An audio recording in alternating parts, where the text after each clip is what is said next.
அனைத்து இந்திய அண்ணா திராவிட முன்னேற்றக் கழகம் மாபெரும் வெற்றியை அடைய வேண்டும் என்ற நோக்கத்தோடு தொண்டருடைய உணர்வுகள், மக்களுடைய எதிர்பார்ப்பை பிரதிபலிக்கின்ற வகையில் நேற்றைய தினம் அந்த விளக்கத்தை நான் வெளிப்படையாக அதை நான் தெரிவித்தேன். அதற்கு இன்று கழகத்திலிருந்து கட்சியினுடைய பொறுப்புகளை விடுவிக்கப்பட்டிருக்கிறார்கள். பொதுவாக ஜனநாயகம் என்பது ஒரு கட்சியில் ஒரு விளக்கம் கேட்டிருக்க வேண்டும். அந்த விளக்கம் கேட்காமலேயே இன்று ஜனநாயகத்தை நாங்கள் காக்கிறோம், சுயமரியாதையோடு யார் வேண்டுமானாலும் எந்த கருத்துக்களை சொல்வதற்கு எங்கள் இயக்கத்திலே தடையில்லை என்று பல மேடையிலே பேசியிருக்கிறார்கள். இதற்கெல்லாம் காலம்தான் பதில் சொல்லும். அடுத்த கட்ட நடவடிக்கை என்னங்க சார்? உங்களுடைய அடுத்த கட்ட நடவடிக்கை? என்னுடைய பணி இதை நோக்கித்தான் தொடரும் சார். பணி நோக்கி தொடரும் அப்படின்னா எல்லாரையும் ஒருங்கிணைக்கிற பணிங்களா சார்? அல்லது இந்த பணி நேற்றைய தினம் எடுத்து சொன்னதைப் போல இந்த பணி எடுத்து சொன்ன கருத்தின் அடிப்படையில் தொடரும். நேற்று நீங்க சொல்லும் பொழுது ஆதரவாளர்கள் நிறைய இருக்காங்க அப்படின்னு சொல்லியிருந்தீங்க. மூத்த அமைச்சர்கள் எல்லாரும் ஒன்றாக தான் சேர்ந்து செயல்படுறோம் அப்படின்னீங்க. இது வரைக்கும் யாருமே உங்களை வந்து நேரில் சந்திச்சு ஆதரவு தெரிவிச்ச மாதிரி தெரியலீங்களா சார்? சில பேர் நினைத்து தொலைபேசியிலே பேசியிருக்கிறார்கள், அதுதான் சொல்ல முடியுமே தவிர இதெல்லாம் காலத்தின் போக போக காலத்தில்தான் தெரியும் சார். 6 பேர் கொண்ட கூட நாங்கள் எங்களை சந்திக்கல, அது பச்சை போய் அப்படிங்கிற மாதிரி சொல்லியிருக்காரு சார். அதற்கு நான் விளக்கத்தை இன்றல்ல, இந்திய தமிழ் ஹிண்டிலே நான் பல்வேறு விளக்கங்களை நான் தந்திருக்கிறேன். பல்வேறு கருத்துக்களை சொல்லுகிற போது நாங்கள் சந்தித்தது, பரிமாறியது, பொதுச் செயலாளரிடத்திலே யார் வேண்டுமானாலும் பரிமாறிக்கொள்ளலாம் என்பதை அன்றைக்கே தெளிவுபடுத்தியிருக்கிறேன். ஏறத்தாழ 8 மாதத்திற்கு முன்னால்.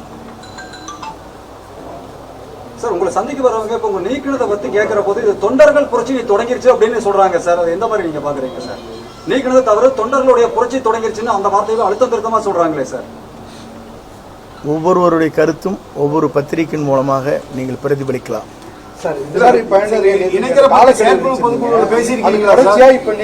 கட்சி பொறுப்புகளிலிருந்து நீக்கப்பட்டிருக்கீங்க. இது உங்களுக்கு முன்னாடியே தெரியுமா? நீங்க மூத்த அரசியல்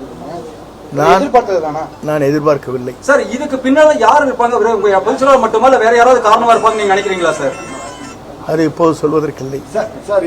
இணைப்பு பத்தி பொதுக்குழு செயற்குழு பேசியிருக்கீங்களா சார்?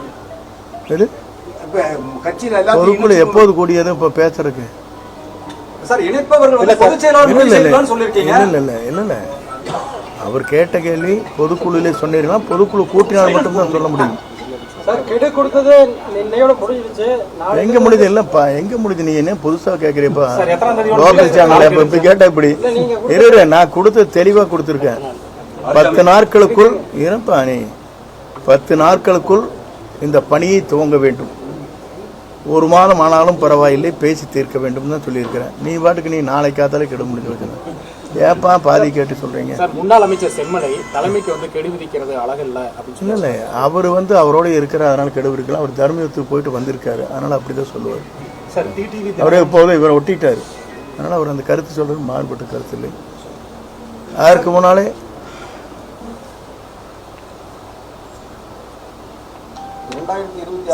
இல்ல யாரு தான் அந்த கருத்தை வெளிப்படுத்துவது? அதுதான் உங்களுடைய கேள்வி. தொண்டர்கள் எல்லோரும் நினைக்கிறார்கள், பொதுமக்களும் இந்த ஆட்சி வெற்றி பெற வேண்டும், ஆட்சி கட்டளை அமர வேண்டும் நினைக்கிறார்கள். அவர்களும் வேண்டுகோள் வைக்கிறார்கள். காலிலே வேணாலும் விழுந்து இயக்கத்தில் எங்களை சேர்த்துக் கொள்ளுங்கள் என்று காஞ்சிபுரத்திலே பேசியிருக்கிறார்கள். அதற்கு மேலே அதற்கு எந்த நடவடிக்கையும் இல்லை என்கிற போது ஒரு விளக்கத்தை என் போன்ற புரட்சி தலைவரால் இந்த இயக்கத்திலே துவங்கி என் போன்றவள் அந்த கருத்துக்களை வெளிப்படுத்துவது இந்த இயக்கத்திற்கு நலம் என்ற முறையிலே தான் அந்த கருத்துக்களை வெளியிட்டேன். சார் இதை நீக்கிறதுனால இது கட்சிக்கு பாதிப்பு அப்படிங்க சார். நீங்க போக இந்த காலம்தான் பதில் சொல்லணும்னு சொல்லியிருக்கீங்க. இப்ப தொண்டர்களினுடைய விருப்பத்தை நீங்க சொல்லதா சொல்லியிருக்கீங்க. இப்போ கட்சி தலைமை நடவடிக்கை எடுத்திருக்கு. அப்ப அந்த கட்சி தலைமை வந்து தொண்டர்களின் விருப்பத்துக்கு எதிராக செயல்படுது அப்படின்னு நீங்க நினைக்கிறீங்க? இல்லை உங்களை போன்றவங்க இல்லைங்க, ஜென்ரலாக உங்களை போன்றீங்களா சும்மா ஆஃப் த ரெக்கார்டை வச்சுங்க. நீங்கள் எல்லாருமே காமனாக கேட்பீங்க, சொல்கிறாங்களே இல்லையா, நீங்களாம் ஒன்றும் சேருங்கப்பான்னு சொல்கிறாங்களே இல்லையா, நான் சொல்லியே இல்லை ஒன்று சேர்ந்துட்டு வாங்க நீங்கள் ஈஸியாக ஜெயிச்சிடலாம்னு சொல்கிறாங்களே இல்லையா, அதான் நான் சொன்னேன். அதுதான் சார் அதை கேட்கிறப்போ தொண்டர்கள் கருத்தை தான் நீங்க பிரதிபலிக்கிறேன்னு சொல்லியிருந்தீங்க சார். உங்களுடைய தனிப்பட்ட கருத்துன்னு சொல்லல, தொண்டர்கள் கருத்துன்னு சொல்லிருந்தீங்க. அப்போ உங்களுடைய கருத்துங்கிறது தனிப்பட்ட கருத்துல தொண்டர்கள் கருத்து அப்படிங்கிற போது அந்த தொண்டர்கள் கருத்துக்கு பொதுச் செயலாளர் மதிப்பு கொடுக்காம அதை புறக்கணிக்கிறாராங்கிறதான் கேள்விங்க. கருத்தை நான் வெளிப்படுத்தி இருக்கிறேன். நீங்கள் கேட்கின்ற கேள்விக்கு பொதுச் செயலாளர் தான் பதில் சொல்ல வேண்டும். சார் டிடிவி தினகரன், சசிகலா இவங்களாம் நேற்று சொன்ன கருத்துக்கு வந்து வரவேற்பு கொடுத்துருக்காங்க. அப்படிங்கும்போது அதை பத்தி நீங்க என்ன சார் நினைக்கிறீங்க? அவர் மட்டுமல்ல, நயனா நாகேந்திரன் கொடுத்திருக்காரு, ராஜா கொடுத்திருக்காரு, பல்வேறு ஏமலதா பிரேமலதா கொடுத்திருக்காங்க. இது எத்தனை பேர் கருத்துக்கள் சொல்லுங்க. நிறைய பேர் நேற்று விவாத மேடையில கூட சொல்லியிருக்காங்க. அவர் சொன்னது நியாயமான கருத்து தான். கட்சியுடைய நலன் கருதி சொல்லியிருக்காரு, என் நலன் கருதி அல்ல.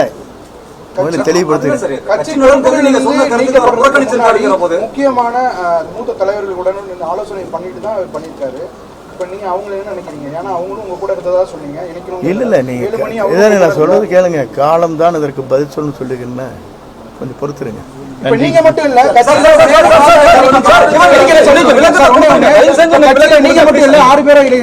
பிளே ஸ்டோர் மற்றும் ஆப் ஸ்டோரில் இருந்து பாலிமர் செயலியை QR கோடு மூலம் பதிவிறக்கம் செய்யுங்கள். செய்திகளை உடனுக்குடன் பெறுங்கள்.